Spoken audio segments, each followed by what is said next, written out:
ebele na baye boponi GCAM télévision pour partager basango ya République démocratique du Congo na tombeli bino penda boye malamu na kati ya émission Debout Congolais. Merci na bino pour na confiance. Merci pour na fidélité au bopesa kabiso poto memela bino basango ya République démocratique du Congo liboso na bino échangeate c'est toujours Samba Olonga des pères et des mères. Merci Nabino. Si vous avez déjà en direct, Oyo, veuillez déjà partager les lives, Kabola live, Oyo na voisin. Soyez de plus en plus nombreux à commenter. Tchayango na ba groupe WhatsApp. Abonnez-vous si vous n'êtes pas encore abonné. En tout cas, laissez un commentaire depuis Wapio Zakolanda Biso à travers République démocratique du Congo, depuis Wapi. Yo Ozali Kolanda Biso à travers le monde. Je suis là en direct de GCAM télévision. Ozali en direct lokola ngai Kabola live oyo na ba groupe WhatsApp na yo Kabola yangona voisin kozali égoïste été. En tout cas, likez déjà vraiment grand partage pour cette émission. Voilà, bienvenue sur GCAM télévision à la une de notre actualité. En tout cas, on parle trop de Mwanga Chouchou qu'il serait porté disparu. Naba évadé, topé na makambo elekaki na prison centrale ya Makala, Mwanga Chouchou serait introuvable. Où se trouve la vérité, en tout cas na chaîne Oyo. Toyebi ke biso tozaka na devoir ya koyebisa bino bo solo topé vérité, boko découvrir en pe kaka na kati ya émission na bino. Toujours dans le cadre de cette émission, nous allons parler de l'aventure qui s'est passée aux Nations Unies, na Conseil des Nations Unies à droits de l'homme, Frank Diongo, na Jean-Claude Vwemba, basala ki scandale kuna. Et logo nini etindaki bango basala ndenge wana, ezali penda nini koyi komema Congolais à solo a posé acte le lenge oyo bango ba posaki. Qu'est-ce qui se cache derrière cet acte oyo ezali posé? Ko panzela bino penda nteke boyeba vérité oyo eza caché na sima ya bino. Nous parlerons aussi dans cette émission de la reprise des affrontements. Les affrontements ont repris depuis hier dimanche entre l'armée loyaliste FARDC et les terroristes M23 de l'armée rwandaise à Nyamitaba. En tout cas, c'est après l'attaque de ces terroristes sur les positions de notre armée que l'armée a réagi avec professionnalisme. Ndenge Balobaka, ils ont réussi à prendre l'axe Nyamitaba. Et puis, tant que nous avons lelo Bitumba ezali ko continuer. Mais Bitumba ezali ko continuer alors que les discussions se poursuivent à Luanda. Il faut conclure ce qui a été dit.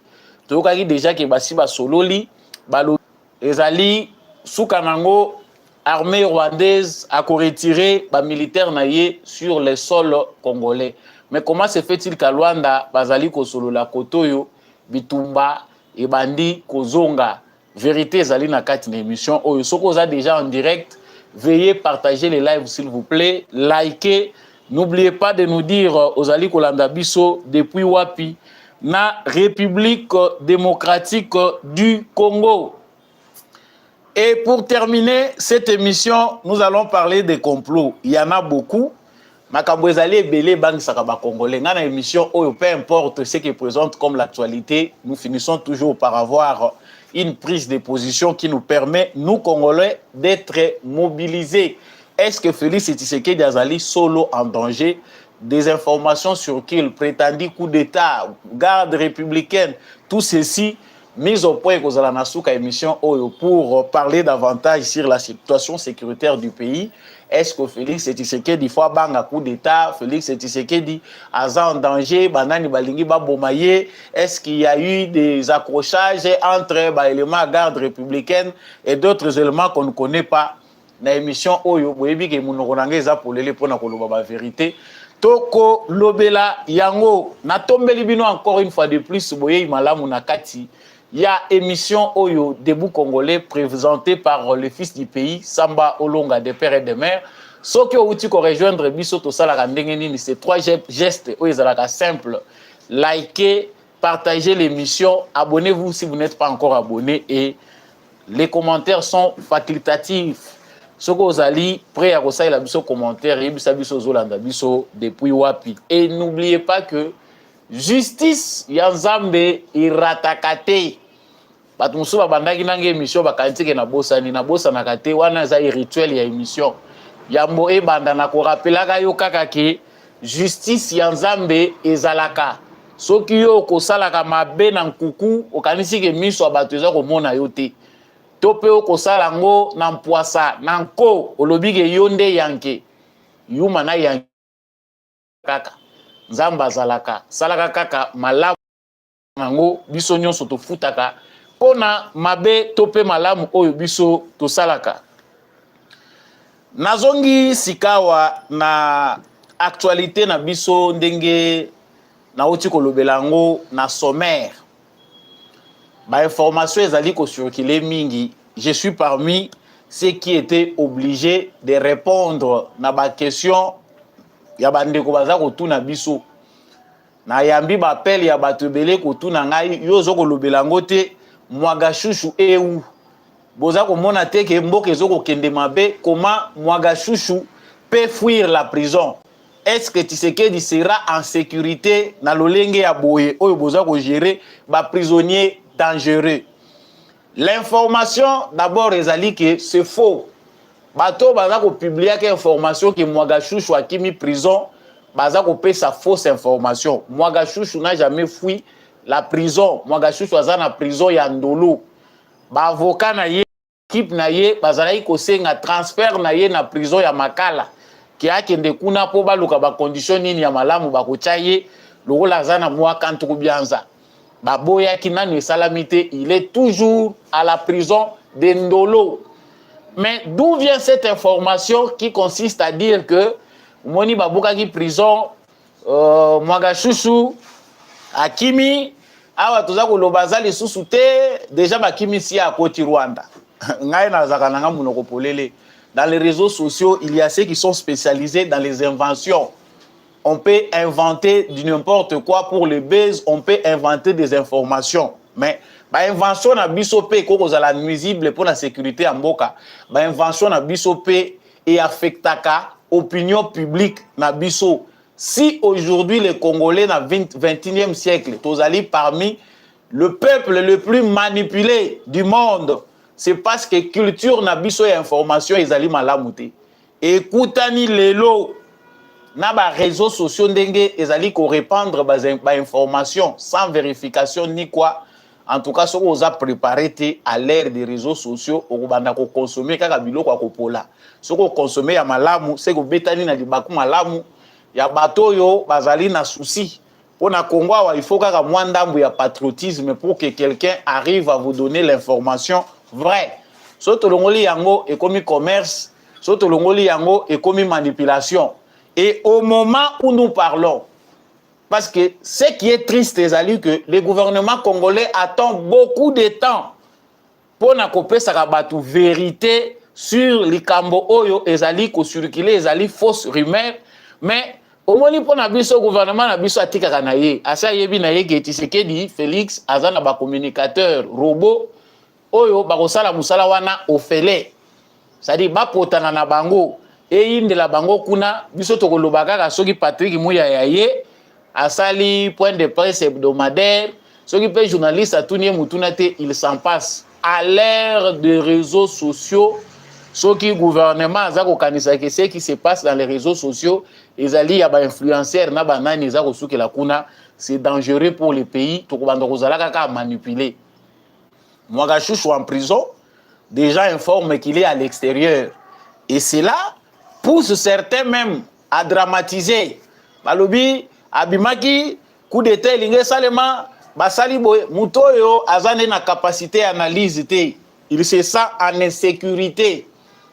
Mutoyo biso ba mususu bandeko bazali en ligne bolandaka de temps en temps.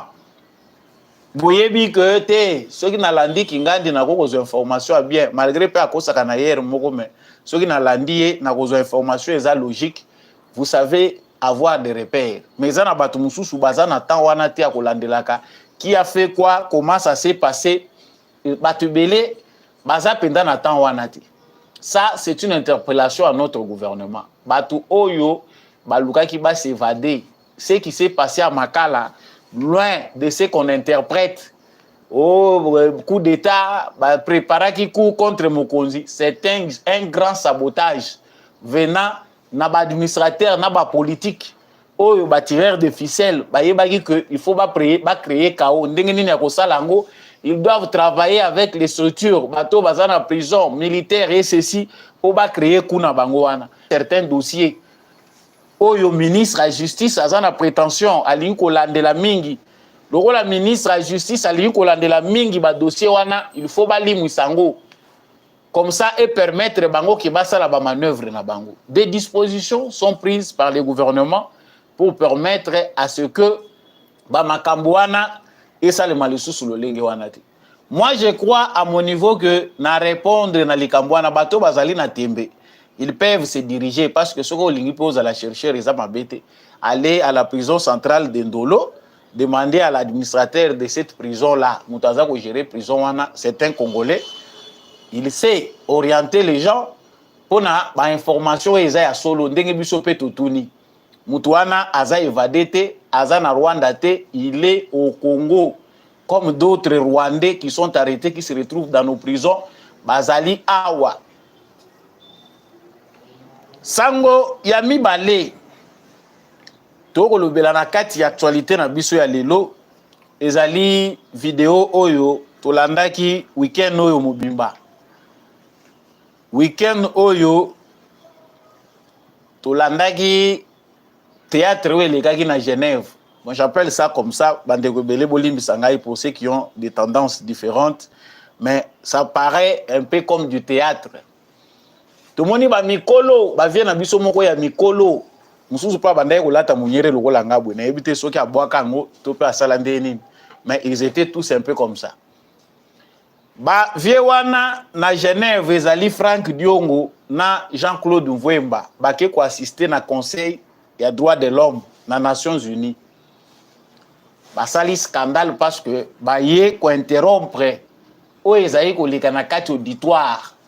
Ba lobby gouvernement congolais azali ko se moquer na ba congolais.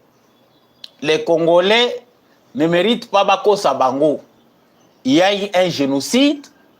Le gouvernement de Kinshasa est sanguinaire, ce sont des génocidaires. Il y a eu plus de 1000 morts. Et personne n'en parle. Le gouvernement ne veut pas parler des responsabilités. Bisonyonso to kamwe. Parce qu'au premier regard, na yebite Congolais ni na s'indignagité. Pour ce qui s'est passé à Makala, nous tous dans l'ensemble étant Congolais, ceux qui ont été choqués, c'est que en tout cas, outre votre tendance, vous allez moutumoko, vous allez la sensibilité. Mais ce qui est connu, c'est que bah événement où les cas qui na Makala, na prison centrale à Makala, et pour ça qui bisognon surtout y ba vérité. Qu'est-ce qui s'est réellement passé? Bah nani ba sali pour que ba mort les allait belé. C'est après ndenge ba lobakaka que lokuta et a un ascenseur vérité et y a un escalier malembe commis. Les visages que nous avons vus à bateau Bakoufaki par balle ont été remplacés par les visages, les images, pardon. Il y a bateau automonaki bazako koufa par étouffement na bousculade. Bateau ba s'étouffer, bango moko ba s'entretuer na bousculade na bango na étouffement ba koufi. Les gouvernements congolais, ce n'est pas comme à l'époque ya Kabila Otokutaki, bazali, basali, ba fausse commune, batoazia ko découvrir que na Maluku il y a des fausses communes, bazako bimisa bibembe ya batu na basaki, c'est à Kinshasa. Mais à l'ère ya Félix Tshisekedi, tout était clair, sauf la communication désordonnée du vice-ministre de la Justice. Oyo ayaki ko réveiller colère ba mususu tango alobi que il y a eu 2 morts. Mais après, le gouvernement congolais a fait le lourd. Pas que les Congolais qui sont observateurs ou témoins, toute la communauté internationale, observatoire et droit de l'homme, bazali kolandela. 1000 morts pour na bateau, bazali ko pesa chiffre wana 1000 morts, c'est que bayebi Kinshasa ndenge ezali lakate. Bayebi te ba mort ga Kinshasa ndenge ezalaka. Réquisitionner des morts pour na ko mema 1000 morts, même 500. Est-ce que les attaches aisées to yebite? Mais Franck Diongo na Jean-Claude Mvwemba bakei ko sala concrètement nini na Nations Unies. Parce que le lobby régime a Tshisekedi un régime génocidaire. On ne peut pas laisser un tel régime face à un peuple bazaba sanguinaire.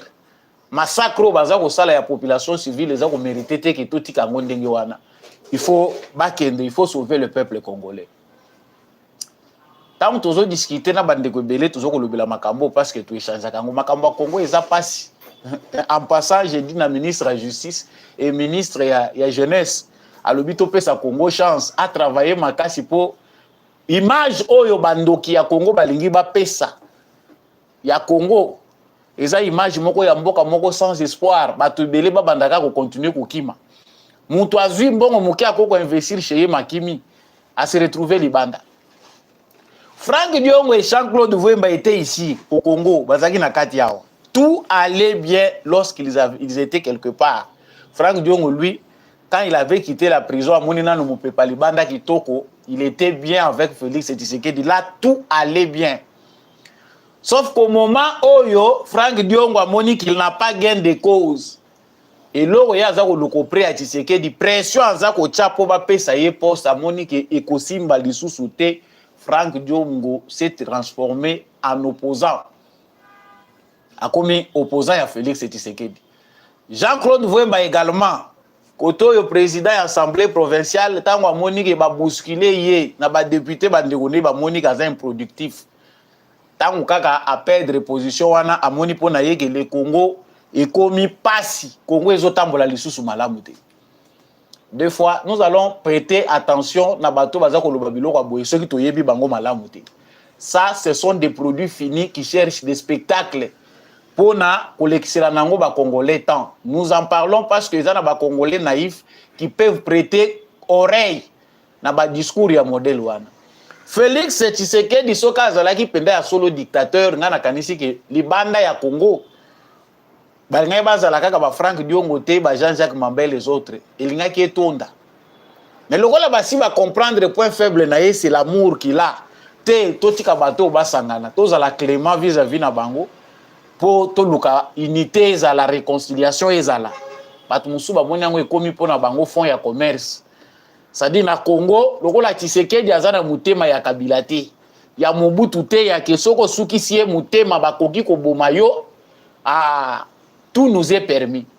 On invente un exil forcé pour Moutouatindi Franck Diongo exil toujours yeba. Si Tshisekedi avait besoin de tuer Franck Diongo, il était en prison, on allait toujours se baser sur les Tchaïna Makala.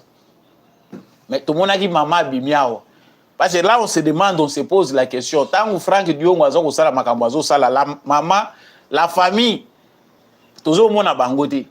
Mais lorsqu'il y a un problème qui se passe, ceux qui va kangi moutou à se retrouver dans ma boko ya justice et comme il y a ma famille, tout régler en famille. Cette histoire qui handicape la justice congolaise et communauté, nos solo là qui na maman Marthe, tout genda qui pas maman kuna, ezali kambwande kwa bunda ki tango mulaina papa te, à cause de la bunda ki tango mulaina papa, mais virus n'est à kati ezo nyokola. Aujourd'hui, maintenant, le complot vise à quoi? À saboter les actions de Tshisekedi à niveau international. Ils ont un réseau. Kagame a un réseau. Oyoki na munoko Jean-Claude Vwemba, Kagame ezoko longwate. Oyoki na munoko ya Franck Diongo, eza Kagame. Est-ce que Kagame muto asali Tshisekedi boy? Est-ce que muto asali boy? To pesa qui information à qu'il y a un réseau de Congolais qui sont payés par les services de renseignement rwandais pour déstabiliser Tshisekedi à l'extérieur.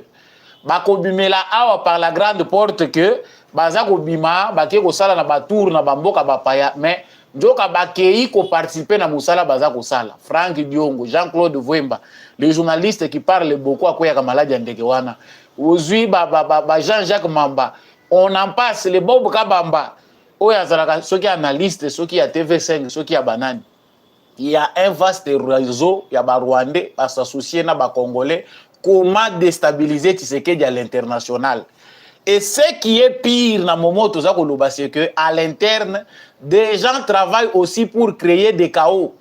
C'est-à-dire qu'on crée un massacre salement pour Tshisekedi, voilà, c'est un régime criminel.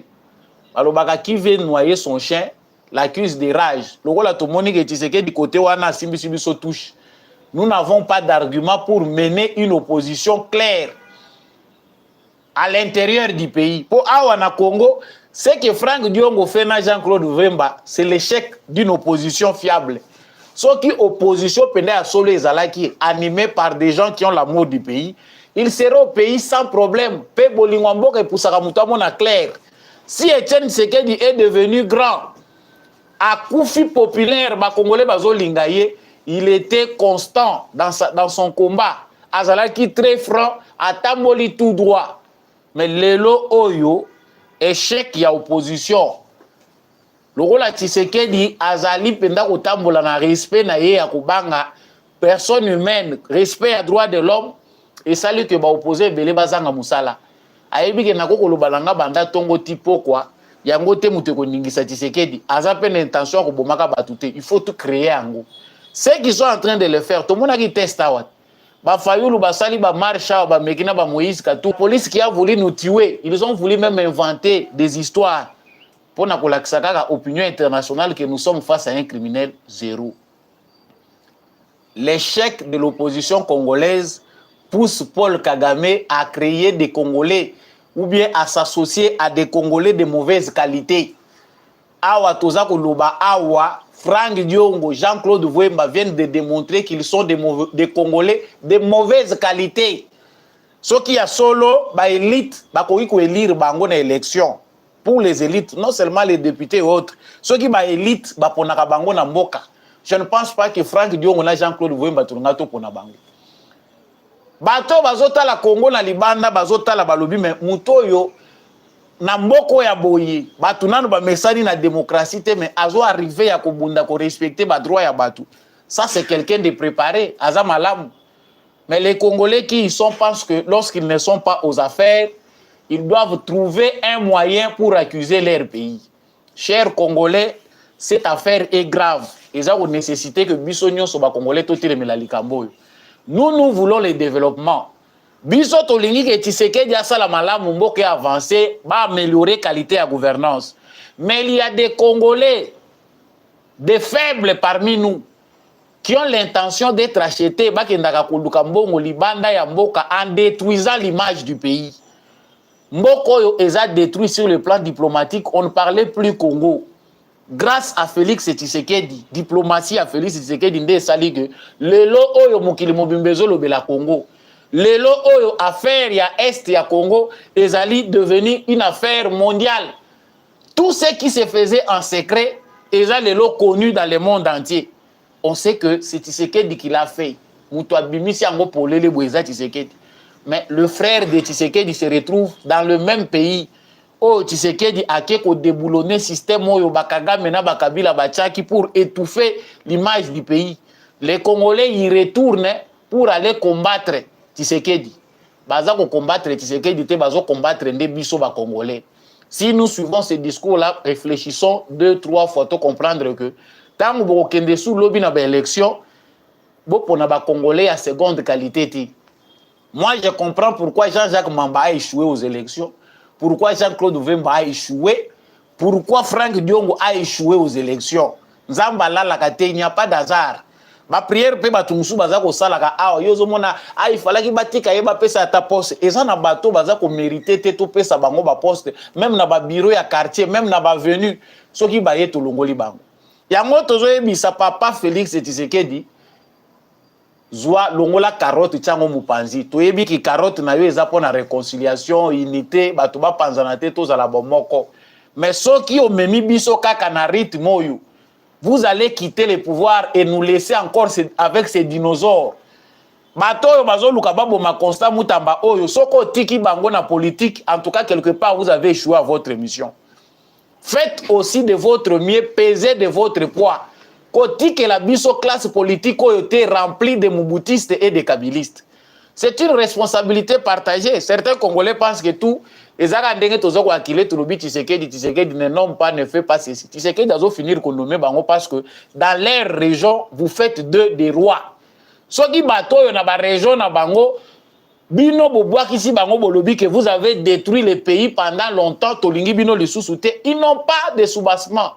Mais quand on voit de vieux, oyo ba travailler na ba pouvoir oignon sur les kiawa. bazoya ko continuer ko manipuler batu na ba province na ba territoire. Moi je suis ressortissant de là-bas, je suis ressortissant d'ici, tu sais que du tout le pays. Bo pesi bango temps na chance. Faut tes alliés à binomoko. Que les Congolais qui comprennent sachent que nous sommes en guerre. Félix Tshisekedi dit bango bazako luka ko déstabiliser, c'est le Congo qu'ils veulent déstabiliser. Je y reviendrai na point ya suka pona ko lobela makambo etali Félix Tshisekedi.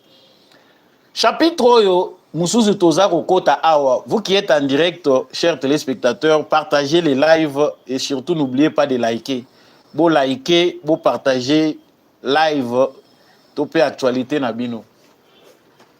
Les affrontements ont repris ce dimanche entre l'armée loyaliste FARDC na ba terroriste et M23. Toyoka ki ango kala que armée congolaise na ba terroriste et armée rwandaise M23 bitumbezalaki lisusu te. Tomekaki lokola komesana nango ndenge wana ba militaire na biso bakomaki lokola teme bakomaki na bango ya Nations Unies. Pour les Nations Unies, bazalaka stationné balobi toza wana pour la paix. Bazo yengaka bazo mata bazo zonga na minduki, mais à la fin du mois, baza na très bon salaire. C'est possible d'être militaire des Nations Unies et de vivre paix au salaire ata 5 ans au beta kata lisacité, mais oza militaire pour la paix. Oza missionnaire pour na ko rétablir paix pour défendre la population. Koto population zokufa koto yo ba militaire ya ONU bazali na bango ko botaka tala bana nombre bango batikeli biswa. Donc nous sommes victimes totika la ko bokola na bana oyo bango batikeli biso, nous sommes victimes na nyonso, il pille les minéraux, il part, il nous laisse des enfants.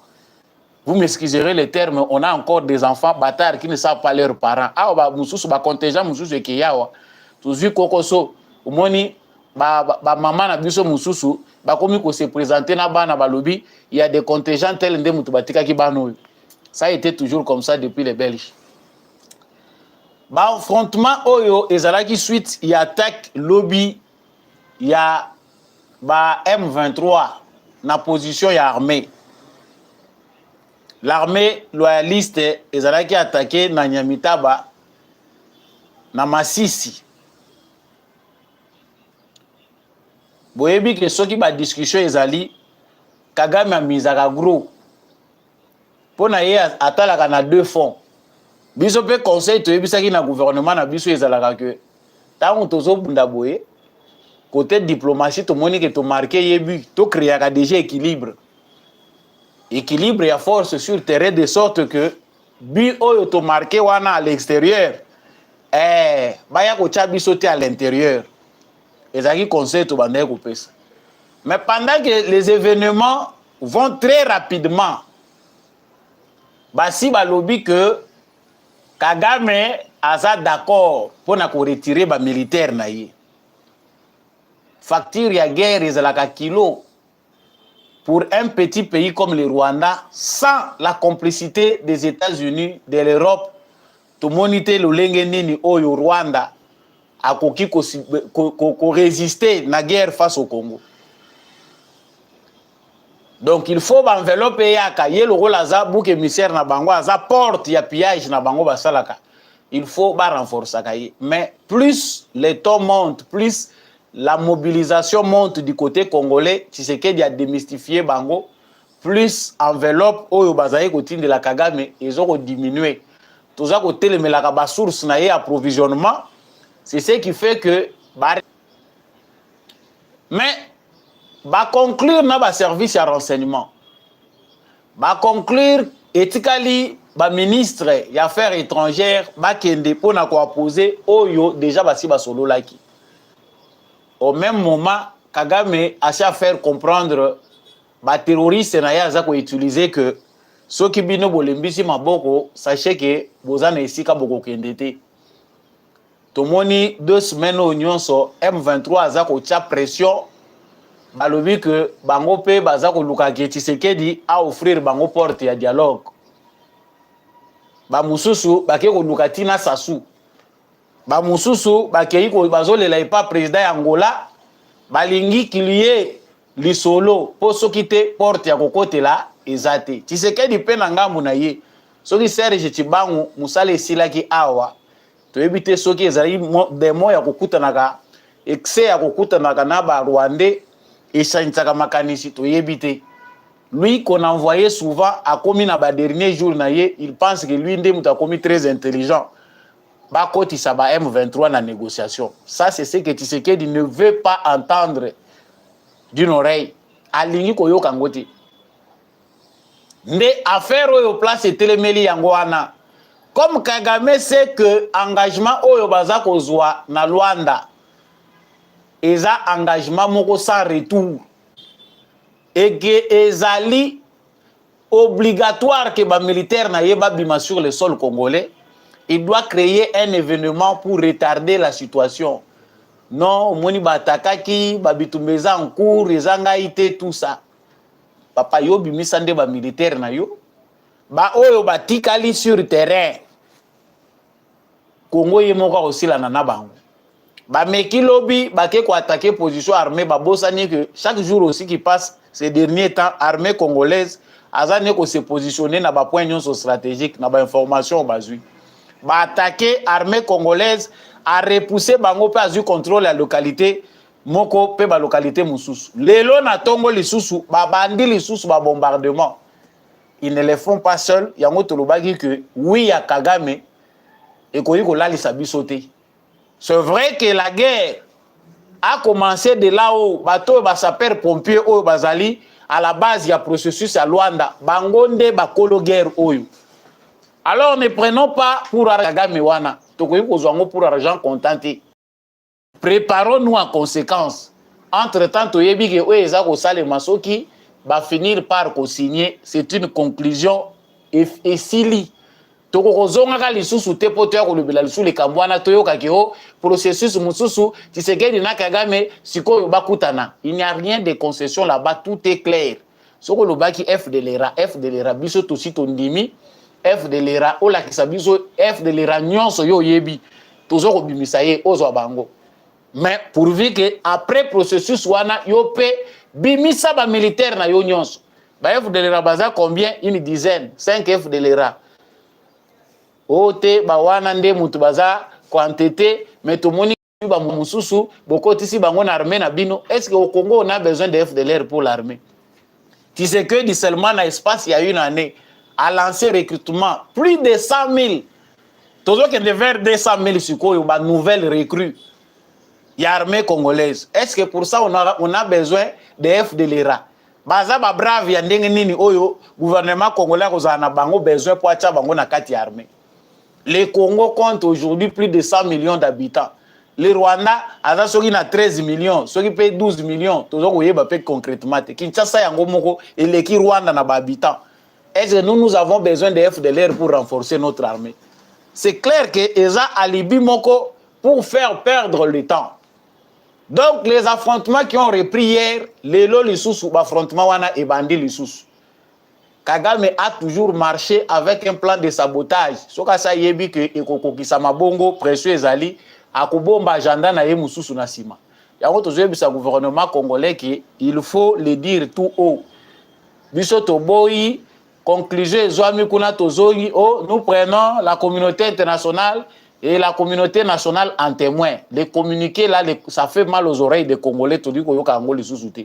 Soit notre armée réagit en toutes conséquences, soit on ne réagit pas et on cesse de pleurnicher.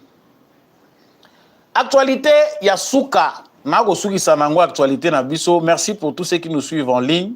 En tout cas, mettez vos likes sur l'actualité, likez et surtout partagez.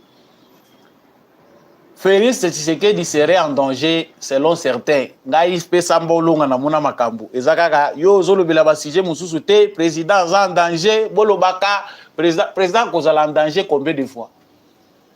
Depuis le jour où Félix Tshisekedi a accédé au pouvoir, a accepté de prêter serment comme président de la République, Andimaki danger, il a signé vraiment sa mort.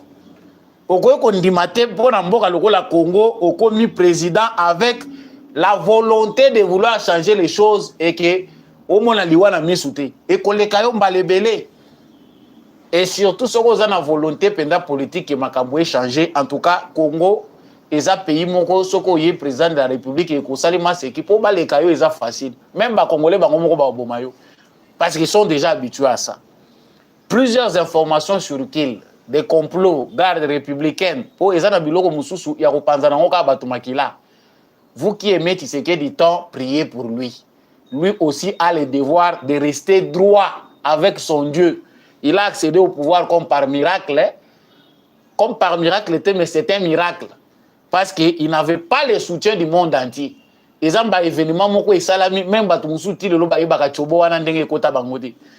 c'est un miracle. L'accession de Félix Tshisekedi au pouvoir. Félix Tshisekedi, il dirige, il peut prendre des décisions seul. C'est aussi un miracle. Et ça a facilité FCC cash.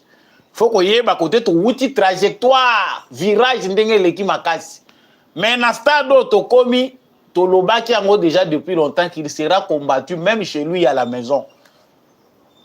Même sa propre famille, comme ennemi à Tshisekedi.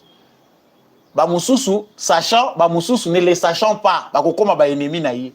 Au moment où nous parlons, des complots et commis et belés partout dans la frontière. Baloba boya Congo Brazzaville, baloba wezo sale manangola, baloba Rwandais bazaboy, baloba na garde républicaine. Moko biso mo ba congolais tozo nga mpena no bato. Yo pesi muto information oyebisier olongola bato na minute na journée moko balongola 30 personnes, 20 personnes ata yo moko. Complot na garde républicaine, complot na Sassou ata yo moko bolingi muto ndenge wana vivre ndenge ni. Tshisekedi n'est pas en danger. Il sera en danger lorsqu'il va s'éloigner avec son Dieu. Ça ne regarde que lui-même. Si Félix Tshisekedi reste droit avec son Dieu, aucun mal ne va lui arriver. Ma prophétie peut l'équipe attention. Vous qui priez, quand vous priez là, ça suffit. Mettez foi à vos prières. C'est le seul président en Afrique, le premier. Oyo azako convoquer peuple mobimba atie bango na kati ya stade alobi nazwi mboko oyo nga en tant que mokonzi na sengi obolimbisi pona mabeto sala na mboko oyo tokomisaki bakonzi banzambe mais na tie yo mboka oyo yo kambango yo nzambe. Qui a fait ça en Afrique? Nani a ça salango?